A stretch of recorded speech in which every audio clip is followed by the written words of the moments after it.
Hey everyone, thanks for tuning in. If you're new here, consider subscribing. It really helps keep these stories coming.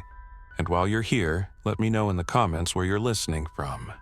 Now, sit back, relax, and let's get into the story. The piercing tone of the emergency alert jolted me upright.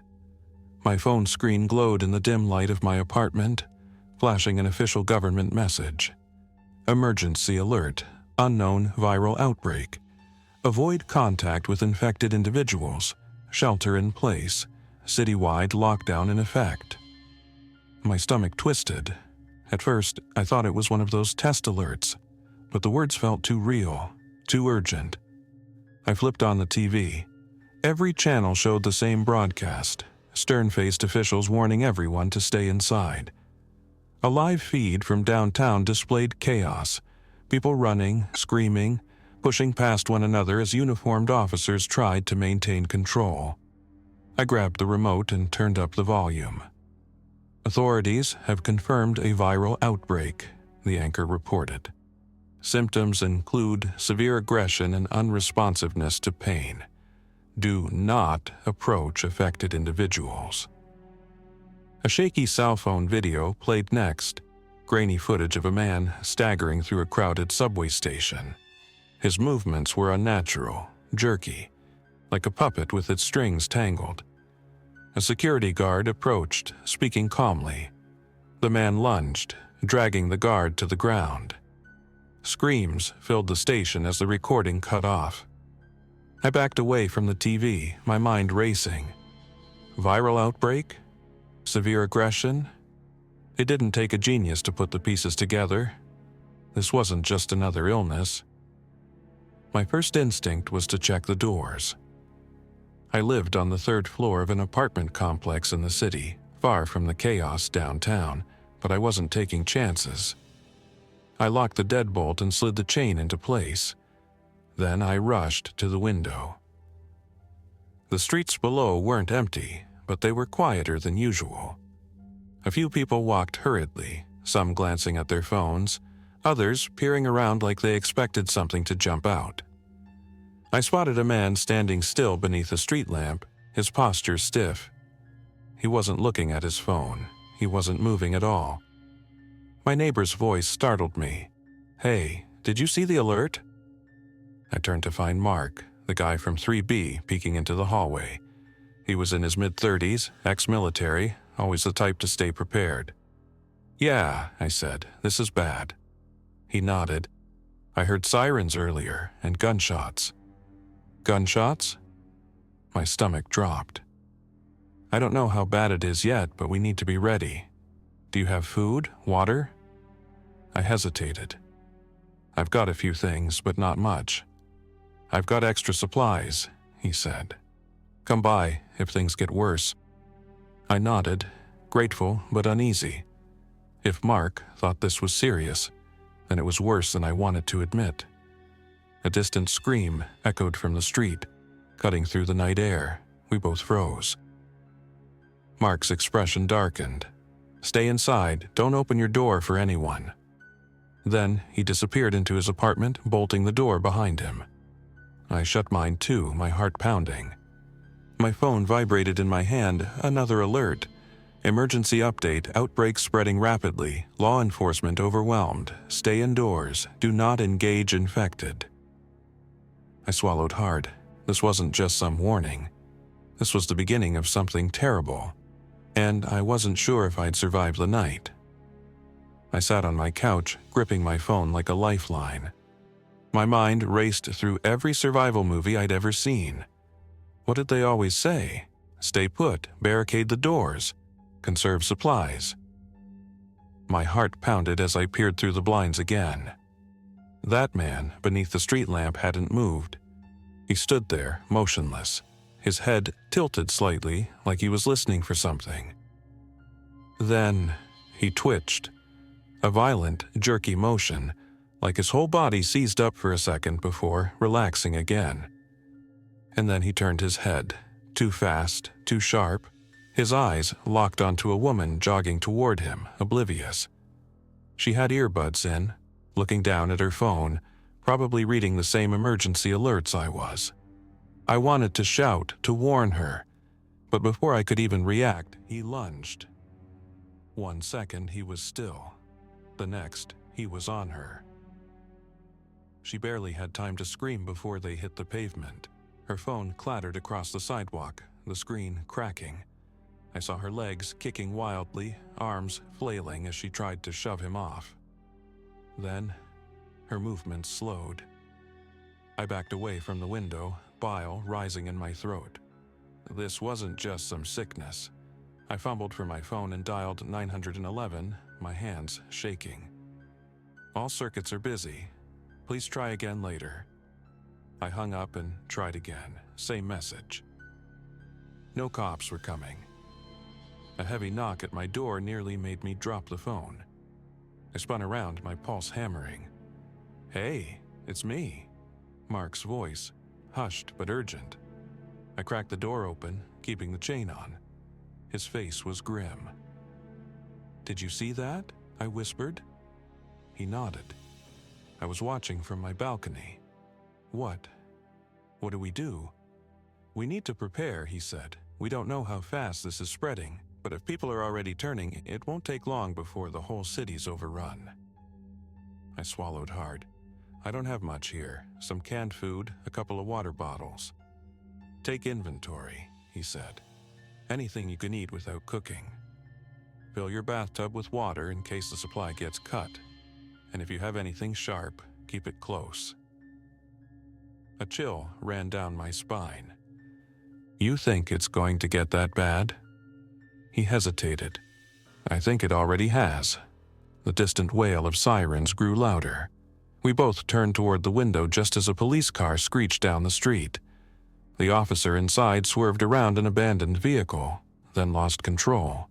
The cruiser smashed into a fire hydrant, water exploding into the air. The door flung open. The cop inside stumbled out, clutching his arm. Blood soaked his sleeve. From the shadows, figures emerged. 5, maybe 6. All moving in that same unnatural, jerky way. The officer raised his pistol, shouting something. The figures didn't stop. They didn't hesitate. And then they were on him. I slammed the door shut, my breathing ragged. Mark exhaled sharply. "We don't have much time." Another emergency alert buzzed on my phone. "Emergency update. City under martial law. Stay indoors. Do not attempt to leave. Shelter in place immediately." Mark read it over my shoulder, then met my gaze. "We're on our own." And for the first time I realized this wasn't just a bad night. This was the end of everything normal. The emergency alert faded from my screen, but its message burned into my mind. Martial law. That meant things were worse than they were letting on. Mark clenched his jaw. "I need to check something." "Check what?" I asked, but he was already moving. He darted back to his apartment. I hesitated for a second before following. His place was neat, organized in a way that told me he'd been ready for something like this. A duffel bag sat open on his couch, half packed with canned food, a flashlight, and what looked like a first aid kit. But what caught my attention was the shotgun on his coffee table. He noticed my stare. "Legal," he muttered, "and loaded." I swallowed hard. "You think we'll need that?" He didn't answer. Instead, he stepped onto his balcony and peered down at the street. I followed, keeping low. The cop from earlier was gone. Or rather, what was left of him was being torn apart. The figures hunched over him moved in slow, unnatural motions, their fingers clawing at his uniform. The hydrant still spewed water into the air, mixing with the streaks on the pavement. Then, one of them stopped. Its head twitched as it turned. Slowly. And then I saw its eyes. Glassy, lifeless, but locked onto us. My breath caught in my throat. It let out a sound, not a growl, not a scream, something worse. And then it started running. Mark yanked me back inside, slamming the sliding door shut. "They can see us," he snapped. "We need to get away from the windows." I scrambled after him, my heart hammering. "Where do we go?" My plan was to stay put, but if they know we're here... A crash from outside cut him off. I spun toward the sound. The thing had thrown itself against the apartment gate. The metal rattled, but it held. For now. Others turned toward the noise. They noticed. They started coming. I grabbed Mark's arm.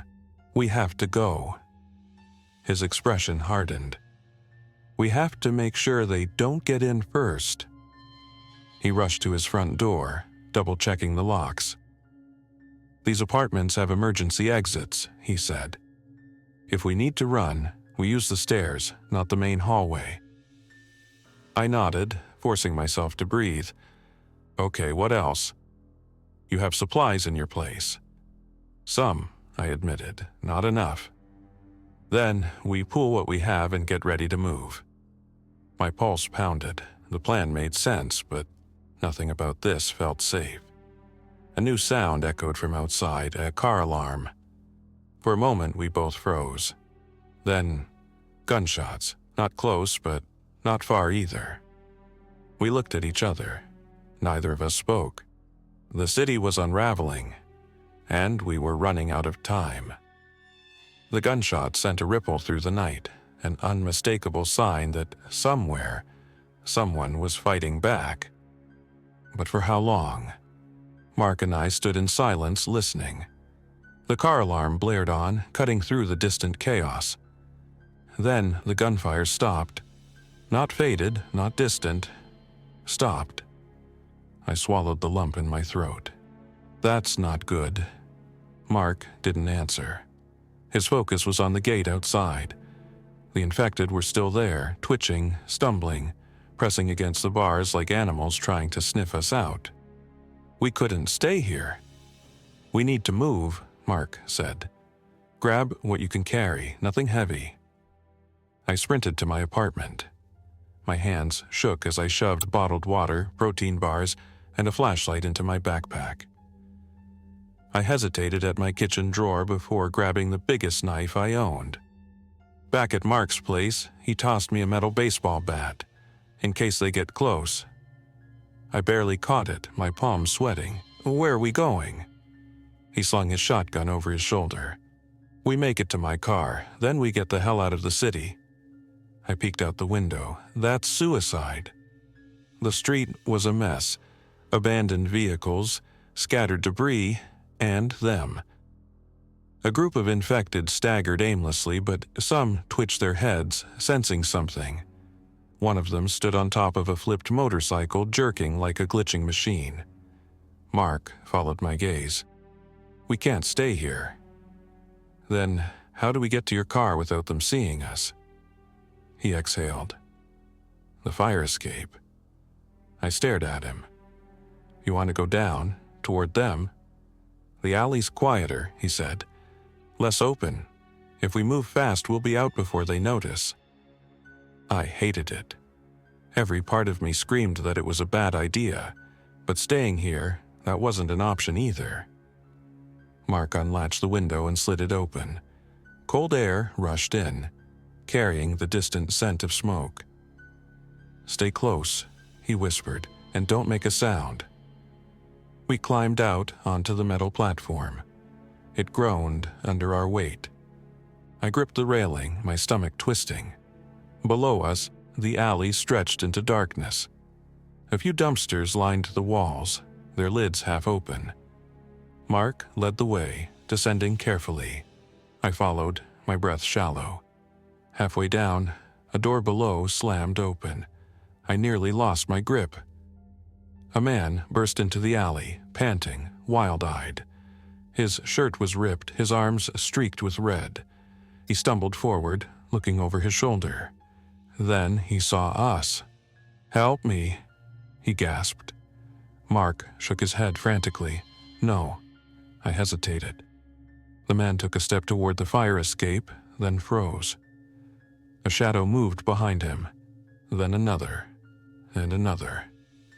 They poured out of the open door, fast, jerking, twisting, crawling. The man's scream barely lasted a second. Mark grabbed my wrist. "Go." I didn't look back. I climbed down as fast as I could, my feet barely touching the rungs. The alleyway stretched ahead, dark, narrow, empty, for now. Mark pointed. "My car's 2 blocks from here." I tightened my grip on the bat, and we ran. The city had changed. It wasn't just the chaos, it wasn't just the bodies. It was the silence. Mark and I moved through the alley, staying close to the walls, avoiding the light. The air was thick with the smell of smoke and something worse, something rotten. Every few steps we stopped, listening. Somewhere far off, glass shattered. A car alarm wailed before cutting off. But nearby, nothing. Mark pointed to the end of the alley.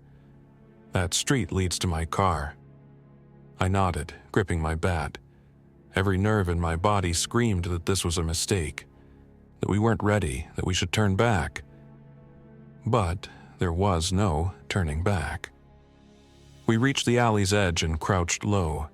Mark peeked around the corner first, then he motioned for me to look. The street ahead was worse than I'd imagined.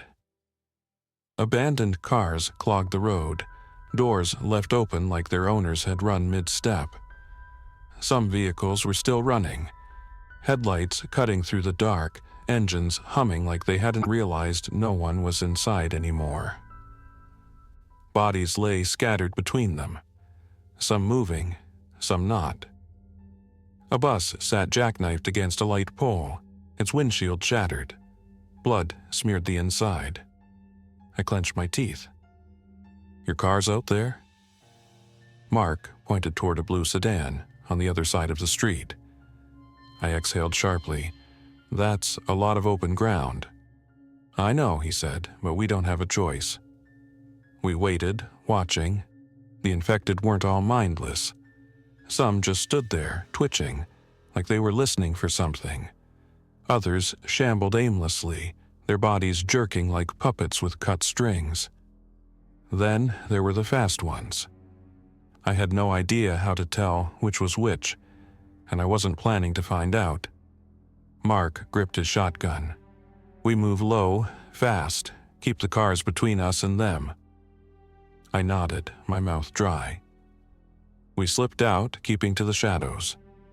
The first few steps felt wrong, like stepping into a world that no longer belonged to us.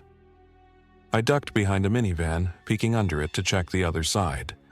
Movement, too far to tell if it was a threat. We kept going, a few more feet, a few more cars. Mark reached the hood of a pickup and motioned for me to stop. I froze. He pointed. A figure stood ahead, leaning against a taxi. Its head twitched violently like something was short-circuiting inside. Then it went still. For a second I thought we were safe, that it hadn't noticed. Then its head snapped toward us. My breath caught in my throat. Mark raised his shotgun. Too late. It let out a sound. A sharp, guttural shriek that wasn't human. And then they all turned. One by one, every single one of them. They saw us, and they ran. Mark fired. The shotgun's blast lit up the street. One of them dropped. The rest kept coming. I ran. Not toward the car, not toward safety. I ran because there was nothing else to do. Something crashed behind me. A body hit a windshield, cracking the glass. I skidded around the front of a sedan, my heart hammering. Mark was right behind me, reloading as fast as he could. "They're cutting us off," he shouted. I didn't look, I just followed. The blue sedan was right there. Mark fumbled with his keys, shoving them into the lock. Come on, come on." Something slammed into me from behind. I hit the pavement hard, my bat skidding away. Cold hands clawed at my shoulders. A face loomed over me, skin gray, eyes vacant. I kicked, twisting free. Mark fired, The blast was too close. My ears rang as the thing slumped, motionless. He grabbed my arm. "Get in!" I stumbled to my feet, lunging for the car. The doors unlocked. I threw myself inside as Mark started the engine. The infected swarmed. Mark slammed the gas.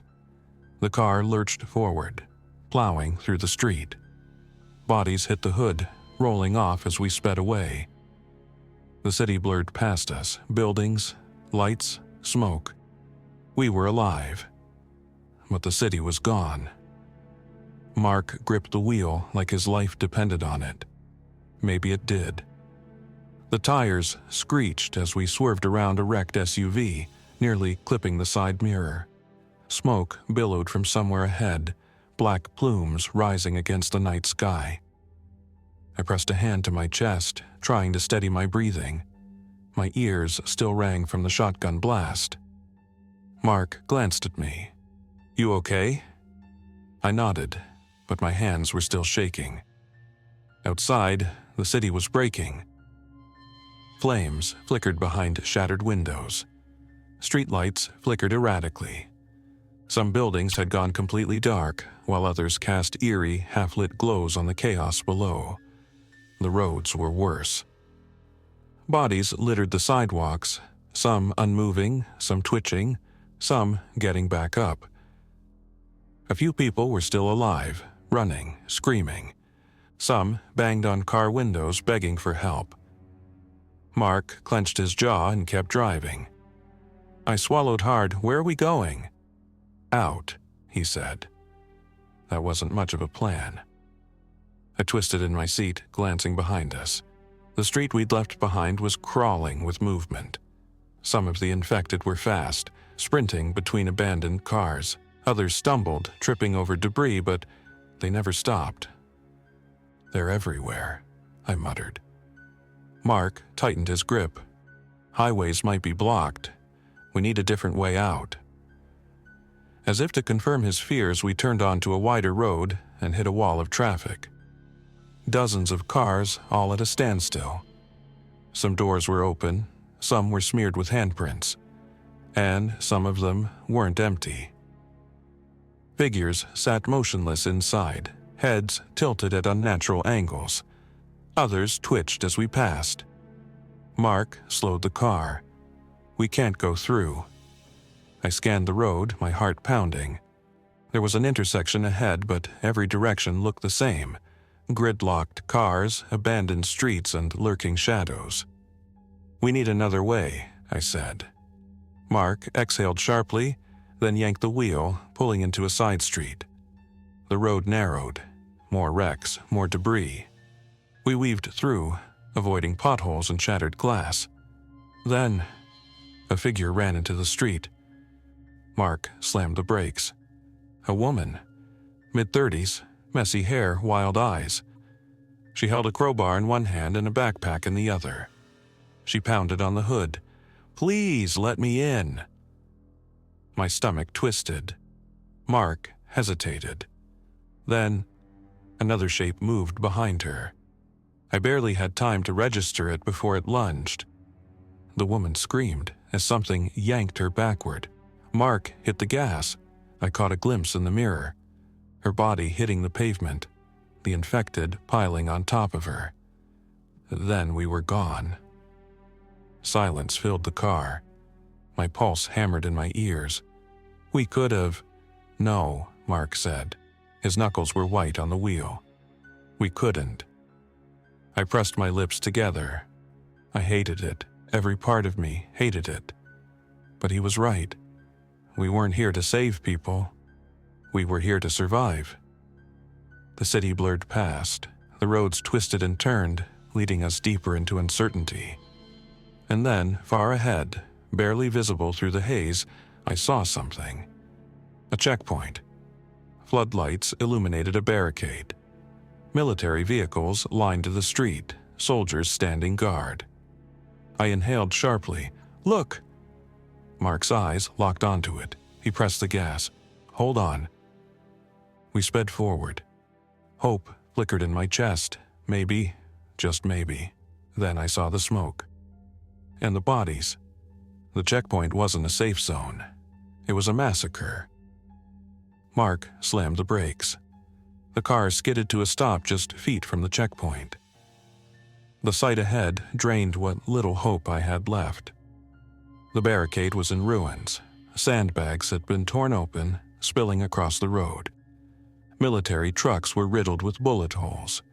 The bodies, so many bodies, were slumped against makeshift barriers, their uniforms barely visible beneath the blood and grime. Some still clutched their rifles. Others had been ripped apart. I swallowed hard. What happened here? Mark scanned the wreckage, gripping the wheel. This wasn't just an outbreak. Someone attacked this place. I followed his gaze. Bullet casings littered the ground, mixed with shell fragments. The checkpoint hadn't just been overrun. It had been fired upon. And then I saw them. Not the infected. The survivors. Figures moved among the wreckage, looting what was left. Some rummaged through supply crates, stuffing backpacks with food and ammo. Others pried open military trucks, dragging out bodies, checking their pockets. Mark cursed under his breath. Raiders. As if on cue, one of them looked up. His face was smeared with dirt, his eyes hollow. He nudged another scavenger, pointing at us. I tensed. We need to go. Mark threw the car into reverse. Too late. One of the raiders raised a rifle. I barely had time to yell before the first shot rang out. The windshield shattered. Mark ducked, yanking the wheel. The car swerved violently, clipping the edge of a sandbag barricade. More gunfire. A bullet punched through the passenger side door, missing me by inches. Mark floored the gas, the tires screeching as we spun back towards the open road. A second later, a truck roared to life behind us. I turned in my seat, my stomach dropping. The raiders weren't just letting us leave. They were chasing us. The truck, a rusted pickup with metal plates welded to the front, sped after us, headlights flicking on. Mark pushed the engine to its limit, weaving through abandoned cars. Hold on. The truck gained ground. A raider leaned out of the passenger side, rifle in hand. He fired. The back window exploded. I ducked as glass rained down. They're gonna kill us. Mark yanked the wheel. The car lurched down a side street, tires screeching. The raiders followed. Buildings blurred past. The city was burning. Sirens wailed in the distance, but no help was coming. Another shot rang out. The side mirror snapped off. We can't outrun them, I shouted. Mark's jaw clenched. We don't have to. He jerked the wheel, sending us careening down an alley. At the last second, he spun the car sideways, skidding into the shadows between two buildings. The truck roared past. For a split second, I thought it worked. Then, brakes screeched. They knew. Mark grabbed my arm. Out now. I fumbled with my seatbelt, yanking the door open. We stumbled out just as the truck reversed. I didn't wait, I ran. We dashed through the alley, jumping over debris. Behind us, voices shouted, orders, curses. Mark grabbed my shoulder, pointing to a side door in the nearest building. Inside. He shoved against it, locked. I grabbed a brick from the ground and smashed the handle. The door swung open. We slipped inside, slamming it shut just as headlights flooded the alley. My breath came in ragged gasps. Outside, the raiders slowed. I heard doors creak open, boots crunching on pavement. They were looking for us. Mark pulled me deeper into the darkened building. Stay quiet. We weren't out of this yet. Mark and I crouched in the dark, barely breathing. Outside, the raiders moved through the alley, their boots crunching on glass and debris. Where'd they go? One of them muttered. Find them, another snapped. They've got a working car. A flashlight beam flickered through the broken door window, sweeping across the room. I gripped my bat tighter. Mark slowly raised his shotgun, his finger hovering over the trigger. The building around us was some kind of warehouse. Shelves lined the walls, stocked with cardboard boxes. A stairwell led up to a catwalk. Mark motioned upward. "Move. Now." I crept toward the stairs, keeping low. A metal can rolled outside. "Check the door." I climbed, my legs aching with every step. Mark followed, his shotgun aimed at the entrance. The moment we reached the top, the door burst open. A raider stepped inside, rifle raised. Mark fired. The blast thundered through the warehouse. The raider dropped before he could even shout. For a second, everything went still. Then, chaos. More voices outside, footsteps rushing toward us. "They're in there." Mark grabbed my arm. "Run." I sprinted across the catwalk, dodging past rusted railings. A window at the far end let in a sliver of moonlight. Our only way out. Mark fired again. A raider below us crumpled, his gun clattering to the ground. But more were coming. I reached the window and shoved it open. A fire escape led downward. Its metal frame rusted and loose. Mark backed toward me, reloading. "Go!" I climbed through. The moment my feet hit the ladder, the whole thing shuddered. The bolts groaned. Mark followed, gripping the railing as we scrambled down. The moment we hit the ground, we ran. Shouts erupted behind us. More gunfire. Bullets sparked against the metal rungs, but we didn't stop. We darted through another alley, past abandoned dumpsters and piles of wreckage. Then, suddenly, silence. We stopped, panting. No more shouting, no more gunfire. Mark scanned the street. They lost us. I exhaled, my chest burning. For now. We crept forward, sticking to the shadows. The city stretched ahead, empty and broken. Smoke still curled from distant buildings. The world had changed, and so had we. Mark turned to me. "We can't stay here." I nodded. "Then we find somewhere better." We didn't know where we were going. We just knew we couldn't stop. Not now, not ever. Thanks for listening. If you enjoyed this story, don't forget to like and subscribe. Your support keeps these creepypastas coming.